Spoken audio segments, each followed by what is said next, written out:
The Arizona desert in July was a furnace that tested everything living. Temperatures hit 115 degrees Fahrenheit by noon, and the heat didn't relent until well after sunset. In Mohave County, 20 miles outside Kingman on 20 acres of scrubland that most people considered worthless, Sergeant Flynn Cavanaugh was building something that might save a life. At 44, Flynn looked older. Years of Afghanistan sun and PTSD had carved lines into his face that shouldn't have been there yet. He'd bought this land 3 years ago with his military disability settlement, seeking isolation after too many nights in Phoenix where sirens and car backfires sent him diving for cover that wasn't there. Out here, there were no sirens, no crowds, no triggers, just desert, silence, and Apache. Apache was a 2,000-pound Hereford bull Flynn had rescued 18 months ago from a neglect case in Bullhead City.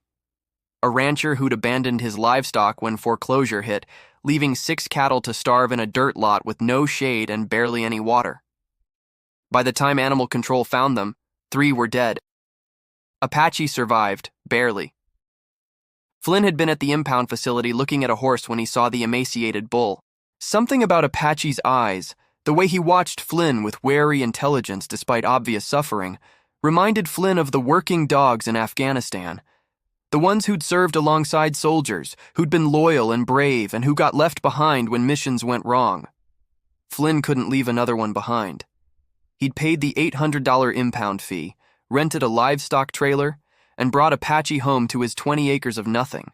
For 18 months, he'd nursed the bull back to health, proper feed, clean water, veterinary care from Dr. Iris Pemberton, who made the 60-mile drive from Kingman monthly. Apache had gone from 200 pounds of starvation to 2,000 pounds of healthy muscle. His coat had regained its deep red-brown color. His eyes were clear, alert, no longer showing the defeated look of an animal that had given up. Flynn had saved him, and in doing so, found something he thought he'd lost in Afghanistan: purpose. But now summer had arrived with its brutal, killing heat, and Flynn faced a problem. Apache needed shelter, real shelter. The lean-to structure Flynn had thrown together last year wasn't enough. It provided shade but no cooling, and temperatures inside still hit 105 degrees on hot days. That wasn't survivable for a 2,000-pound bull who generated enormous body heat just by existing. So Flynn was building. He'd started 6 weeks ago, working from dawn until the heat became dangerous, then resuming at sunset and working by floodlight until midnight. Mason Truitt, a fellow Afghanistan veteran who lived 40 miles away and who understood Flynn's need for isolation better than most, drove out twice a week to help. Together they were constructing a 20 by 20 foot shelter with insulated walls, a reflective metal roof, ventilation ports with fans powered by solar panels, and a passive cooling system Flynn had designed, using principles he'd learned building structures in the Afghan desert where summer temperatures also reached lethal levels. "This is overkill for a bull," Mason had said the first week, looking at Flynn's detailed plans. "It's what he needs to survive," Flynn had replied, and Mason hadn't argued further because he recognized that tone, the one that said this wasn't negotiable, that this mattered in ways that couldn't be easily explained. By mid-July, the structure was nearly complete. Walls up, roof installed, ventilation system operational, solar panels mounted and connected. Flynn had spent money he shouldn't have spent, worked hours that left him exhausted, and designed something that was probably more sophisticated than most human homes in the area. But it would keep Apache alive through summers that killed livestock across Arizona every year. "Final inspection tomorrow," Flynn told Apache on July 18th, filling the bull's water trough for the 3rd time that day. Apache drank nearly 30 gallons in this heat. "Then you move in. No more lean-to. Real shelter with cooling. You'll actually be comfortable." Apache, who'd learned to recognize Flynn's voice and presence over 18 months, approached the fence and lowered his massive head. Flynn reached through, scratching between Apache's horns, a gesture of trust the bull hadn't allowed anyone else to do, not even Dr. Pemberton. "You've been patient with me," Flynn said quietly. "All this construction noise, me being distracted, feed schedule disrupted. But it's almost done. Tomorrow you move into a place that'll keep you safe." Flynn didn't add what he was thinking. That keeping Apache safe felt like atonement for all the things Flynn hadn't been able to keep safe in Afghanistan, for the missions that went wrong, for the local allies who got left behind, for the dog, a pregnant stray that had attached herself to Flynn's unit, that Flynn had been ordered to leave at a compound during an emergency evacuation because "We don't have transport space for animals, Sergeant. Move out now." Flynn had obeyed orders, left the dog, never saw her again, didn't know if she survived.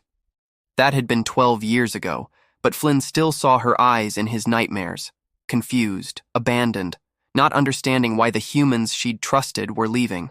Apache was Flynn's second chance, a way to prove to himself that he could protect something vulnerable, that he could be trusted, that he wasn't the man who'd left a pregnant dog to die in a war zone. July 19th dawned at 5:30 a.m. with temperatures already at 82 degrees. By noon it would be 116, one of the hottest days of the year so far. Perfect timing to move Apache into his new shelter. Flynn did a final walkthrough at 6 a.m., checking every detail. The insulation was intact, sealed properly. The ventilation fans were running smoothly, powered by the solar array. The passive cooling system, essentially water-dampened panels that air passed through, was operational. The interior temperature was 78 degrees, while outside was already 88 and climbing. He spent the morning acclimating Apache to the new structure, leading him inside, letting him explore, establishing feed and water stations. Apache was initially wary of the enclosed space, but the dramatic temperature difference convinced him this was acceptable. By 1 p.m., with outside temperatures at 114 degrees and the shelter's interior holding at 81 degrees, Apache was settled. Eating hay, drinking water, lying down in the coolest corner, looking content. "It works," Flynn said aloud. "You're going to be okay." He left Apache to rest, closing the door to maintain temperature control, and walked back to his trailer to escape the brutal afternoon heat himself. He'd check on Apache at sunset, around 7 p.m., when the heat finally started breaking.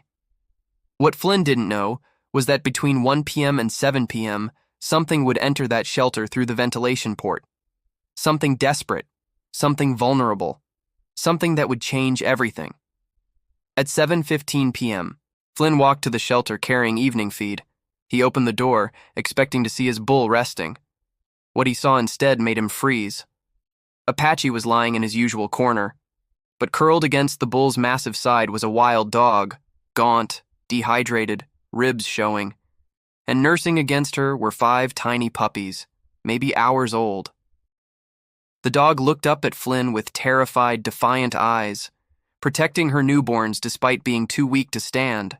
And Apache, 2,000 pounds of bull that could have killed the intruder with one kick, was lying completely still, his body curved protectively around the dog and puppies, keeping them safe and cool. Flynn stood frozen, his mind trying to process it. But what shocked him most were the dog's eyes. They looked exactly like the eyes of the pregnant dog Flynn had left behind in Afghanistan 12 years ago. Confused, vulnerable, needing help Flynn hadn't been able to give. Until now, Flynn didn't move, couldn't move. For a full 30 seconds, he stood in the doorway of the shelter he'd built, staring at a scene that shouldn't exist. A wild coy dog with newborn puppies nestled against a 2,000-pound bull who should have trampled them the moment they entered his space. But Apache hadn't trampled them. He'd protected them. The dog watched Flynn with eyes that communicated everything: exhaustion, desperation, maternal ferocity, despite having no strength left to fight. She'd somehow climbed through the ventilation port, probably during the hottest part of the afternoon when shade meant survival, found the coolest place in miles, and given birth. And Apache had let her. Flynn's military training kicked in, overriding the emotional paralysis. Assess the situation, identify immediate threats, take action. The dog was severely dehydrated. Her gums were pale, her breathing shallow. The puppies were nursing, which was good, but the mother needed water immediately or she'd die and the puppies would follow. Moving slowly, Flynn backed out of the shelter, retrieved a large, shallow bowl, filled it with water, and approached again. The dog's ears flattened, a weak growl rumbling in her chest. "Easy," Flynn said softly, the same tone he'd used with Apache for 18 months. "I'm not a threat. You need water." He set the bowl down 6 feet from the dog, then backed away. Apache shifted slightly, not threatening, just repositioning. The bull's dark eyes tracked Flynn's movements with what looked like understanding. After a moment, the dog Army crawled to the water bowl, dragging herself across the floor, and drank desperately. Flynn watched her consume nearly half the bowl before returning to her puppies. "Okay," Flynn said aloud, talking to himself as much as to the animals. "Okay, we can work with this." He called Dr. Iris Pemberton. She answered on the third ring. "Flynn? It's after 7. Everything all right with Apache?" "Apache's fine, but I've got a situation," Flynn explained. The wild dog, the puppies, Apache's protective behavior. Iris was quiet for a moment. "That's remarkable. Bulls aren't typically tolerant of intrusions, especially in their territory." "I know. The dog needs immediate veterinary care, dehydration, possible infection, nutritional support. The puppies, too. Can you come out? Tonight? Flynn, it's 60 miles. I'll pay double your normal rate, plus travel expenses. This dog isn't going to survive until morning without help." Another pause. "Give me 90 minutes. While waiting for Iris, Flynn brought more water, a bowl of soft dog food mixed with water that he kept for the occasional stray, and blankets. The dog ate ravenously, her body desperate for resources to produce milk for 5 nursing puppies. Apache remained motionless throughout, his massive presence a calm anchor in the shelter. When Flynn came close to adjust the blankets near the dog, Apache made a soft sound, not aggressive, almost reassuring. "You're protecting them," Flynn said quietly, looking at his bull. "Why? You could have killed them. Should have, by instinct. But you're protecting them instead." Apache's only response was to lower his head closer to the dog, who no longer flinched at the bull's proximity. She seemed to understand he wasn't a threat. Flynn sat on an overturned crate in the corner, watching, thinking about Afghanistan. About the compound outside Kandahar where his unit had been stationed for 3 months. About the pregnant stray, some mix of local village dog and who knows what, that had appeared one day and refused to leave. She'd been smart, wary but friendly, and she'd attached herself to Flynn specifically. Would sit outside his tent, follow him on patrol routes within the compound, accept food from his hand. The guys had called her Sarge's dog, made jokes about Flynn adopting her, bringing her home. Flynn had laughed it off, but secretly had started researching how to bring animals back from deployment. It was possible, complicated, expensive, but possible. Then the mission had gone wrong. Taliban attack on a nearby village. Flynn's unit got the call. Mount up, move out now. Emergency evacuation of local allies. No time for planning. Flynn had looked at the dog, obviously pregnant by then, maybe days from giving birth, and made a decision he'd regretted every day since. "I can't take you. No room in the vehicles. I'm sorry." He'd left. The compound had been overrun 2 days later, everything destroyed. He'd never gone back, never knew what happened to her. For 12 years, that decision had haunted him. The look in her eyes as he drove away. The knowledge that he'd abandoned something that trusted him. Now, sitting in this shelter, watching Apache protect a vulnerable mother and her puppies, Flynn felt something shift. This wasn't that dog from Afghanistan. This was a different animal, a different situation, a different continent. But maybe it was a second chance. Maybe this was the universe, or God, or fate, or whatever, giving Flynn an opportunity to make a different choice. 90 minutes later, headlights approached Flynn's property. Dr. Iris Pemberton arrived with her veterinary kit, looking tired but professional. Flynn led her to the shelter, warned her about the situation, then opened the door. Iris stopped, taking in the scene. "My God, that's a coy dog. Probably 50% coyote, 50% domestic dog. They're common out here, but usually avoid humans completely." She was desperate. And Apache just accepted her? More than accepted. He's protecting her. Iris approached slowly, talking softly to the dog, who watched warily but didn't growl. She was too weak. Iris examined her quickly, checking vitals, hydration, the puppies. She's in bad shape, dehydrated, malnourished, probably hasn't eaten in days. But she's young, maybe 2 years old, strong constitution. With care, she'll survive. The puppies are healthy, all 5 nursing successfully. What does she need? Subcutaneous fluids tonight to rehydrate, high-calorie food, antibiotics to prevent infection, then monitoring for the next week. Iris looked at Flynn. You planning to keep her? I don't know. Haven't thought that far. She's wild, Flynn, or mostly wild. She might not adapt to human care. Or she might, if given a chance. Iris studied him.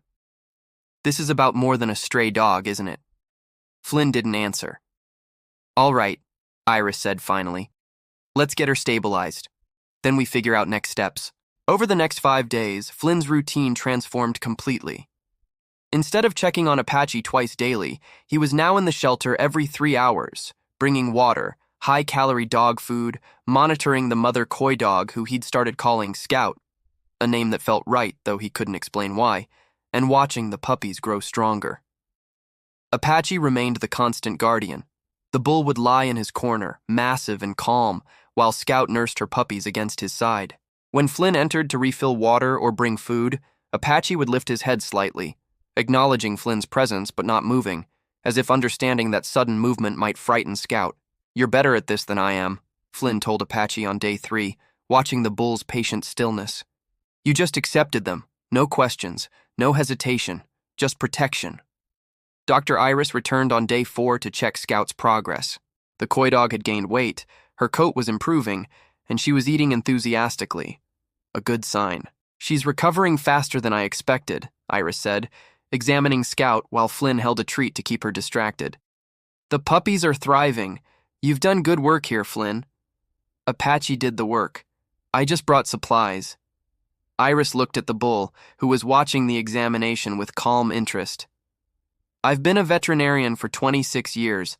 I've never seen anything like this. Bulls are territorial, aggressive toward intruders, especially in their primary space. But Apache acts like he's their protector. It's remarkable. Why do you think he did it? I don't know. Animal behavior isn't always logical by our standards. Maybe he recognized they weren't a threat. Maybe something about Scout's vulnerability triggered a protective instinct. Iris paused. Or maybe Apache remembers what it's like to be vulnerable and decides to be different. That night, Flynn sat in the shelter after evening feeding. Scout had finally started approaching him voluntarily, still wary, but accepting food from his hand, allowing him to touch her head briefly. You're starting to trust me, Flynn said quietly. That's progress. One of the puppies, the smallest, a female with darker markings, crawled away from the nursing pile and tumbled toward Flynn. He picked her up gently, feeling the tiny heartbeat against his palm. Scout watched but didn't intervene. Apache made a soft sound. You approve? Flynn asked the bull. Think I'm trustworthy?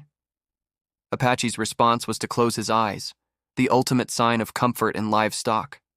He trusted Flynn completely. Flynn held the puppy for a few moments, then returned her to Scout, who immediately began grooming her. Watching this, Flynn felt something crack open inside. A wall he'd built after Afghanistan, after leaving that pregnant dog behind, after years of telling himself that getting close to anything just meant more pain when you inevitably failed to protect it. But Apache had gotten close, had protected, had succeeded where Flynn had failed. Maybe I can learn from you, Flynn said to the bull. Maybe it's not too late to be better.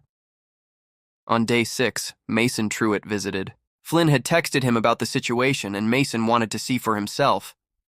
Standing in the shelter doorway, Mason stared at the scene. Bull, coy dog, puppies, all coexisting peacefully.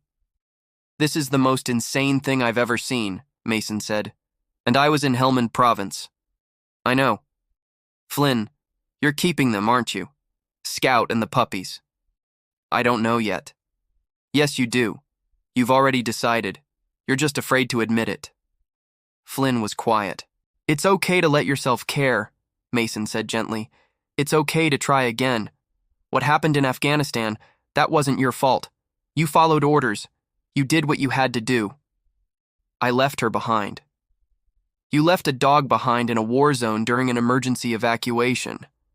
That's not abandonment. That's survival. Mason put a hand on Flynn's shoulder. But this is your chance to make peace with it. Scout isn't that dog, but saving her, protecting her puppies, maybe that's how you forgive yourself. Flynn looked at Apache, at Scout, at the 5 puppies who'd been born in a shelter built to save a bull and had found safety beyond what Flynn had intended. Yeah, Flynn said finally. I'm keeping them. Good, because they're already yours. 3 weeks after Scout's arrival, the shelter had become something Flynn never anticipated, a refuge for the broken finding each other. The puppies were thriving, eyes open, starting to wobble around, investigating their world with clumsy curiosity. Scout had gained 15 pounds, her coat glossy, her eyes bright. She no longer flinched when Flynn entered, and she'd started following him around the property during evening walks, the puppies tumbling after her. Apache remained their guardian, though now he spent time outside the shelter too, grazing while Scout and the puppies explored nearby. The bull would lift his head periodically, checking on them, a self-appointed protector who took his role seriously. June Lockhart, Flynn's nearest neighbor 5 miles away, heard about the situation through Dr. Iris and drove out to see for herself. This is extraordinary, June said, watching Apache stand calmly while 3 puppies played around his hooves. Flynn, do you understand how rare this is? Cross-species bonding at this level? I just know it works. It's more than that. You've created something here, a space where vulnerable animals feel safe. That matters. Word spread through Mohave County's small community. Deputy Ramon Cortez stopped by on his patrol route, initially concerned about the wild coy dog, but leaving reassured after seeing Scout's gentle demeanor and the puppy's health. You planning to keep all of them? Ramon asked. Scout and 2 puppies, yeah. The other 3, Dr. Iris is helping me find good homes. People who understand they're part wild need space and patience. And Apache? Flynn looked at his bull, who was lying in the shade while Scout rested against his side, puppies nursing. Apache's not going anywhere. Ever. 1 month after the discovery, Mason visited again, this time bringing someone, a Marine veteran from his support group named Eddie, struggling with PTSD and suicidal ideation. Show him, Mason said quietly to Flynn. Flynn led Eddie to the shelter, explained the story, the build, the unexpected arrivals, Apache's protection, the healing that had happened. Eddie watched the bull with the coy dog and puppies, tears streaming down his face. They just accepted each other, despite everything saying they shouldn't? Yeah. How? I think they recognized something in each other. Vulnerability, need. And instead of rejecting it, they protected it. Eddie was quiet for a long time. I've been thinking about ending it every day. But watching this, seeing that something broken can be protected, can heal, maybe I can too. Mason put his arm around Eddie. That's why we're here, brother, to show you that you can. 2 months after Scout's arrival, Flynn woke to find her sleeping on the floor beside his bed. 3 puppies, the ones he'd decided to keep, curled around her. Apache's soft movements were audible from the shelter outside. Flynn looked at Scout, at the puppies, at the life he'd accidentally created by building a shelter for a bull. He'd tried to save Apache from the Arizona heat. Instead, he'd saved Scout from death in the desert. And somehow, in protecting both of them, Flynn had saved himself from the guilt and isolation that had been killing him slowly since Afghanistan. We're all broken, Flynn said quietly to Scout, who opened one eye to look at him. But maybe being broken together is how we become whole. Apache's low sound from outside seemed to agree. The veteran, the bull, the coy dog, and the puppies. An impossible family born from desperation, built on protection, sustained by the simple truth that sometimes the most damaged among us are the most capable of healing others, because they understand what it means to need shelter. And they'll fight to provide it. 6 months after Scout crawled into Apache's shelter, Flynn's 20 acres had become something unexpected, a sanctuary. Not officially, Flynn hadn't filed paperwork or created a nonprofit, but word had spread through Arizona's veteran community about the Marine who'd built a shelter for a bull and ended up saving a wild dog and her puppies, and about the healing that had happened in that unlikely space. Veterans started visiting. Some came to see Apache and Scout, marveling at the cross-species bond. Others came because Mason told them Flynn understood, that he'd been where they were, that his 20 acres of desert was a place where broken people could breathe without judgment. Flynn found himself hosting informal gatherings, Saturday mornings where 5 or 6 veterans would sit in the shade of Apache's shelter, drinking coffee, talking about things they couldn't say anywhere else, while Scouts' now-grown puppies played nearby and Apache grazed peacefully, a 2,000-pound reminder that protection and gentleness weren't mutually exclusive. "This is therapy," one veteran told Flynn. "Better than anything the VA offered. Just being here, seeing Apache and Scout, it reminds me that survival isn't the end. There's recovery on the other side." Dr. Iris, visiting for Apache's routine checkup, pulled Flynn aside. "You've created something important here. Have you thought about formalizing it? Animal-assisted therapy for veterans?" "I'm not qualified for that." "You're a veteran who found healing through caring for animals. That's qualification enough. There are grants, programs, organizations that fund this kind of work." Flynn looked at Apache standing protectively near Scout, at the veterans scattered across his property finding peace they couldn't find elsewhere, at the shelter he'd built to save one life that had ended up saving several, including his own. "Maybe," he said. "Let me think about it." 1 year after the discovery, on a July evening when temperatures finally dropped below 100 degrees, Flynn stood at the shelter's entrance watching sunset paint the desert gold and red.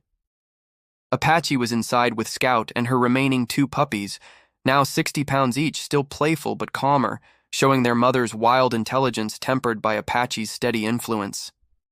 Mason approached, carrying 2 beers. "You remember a year ago?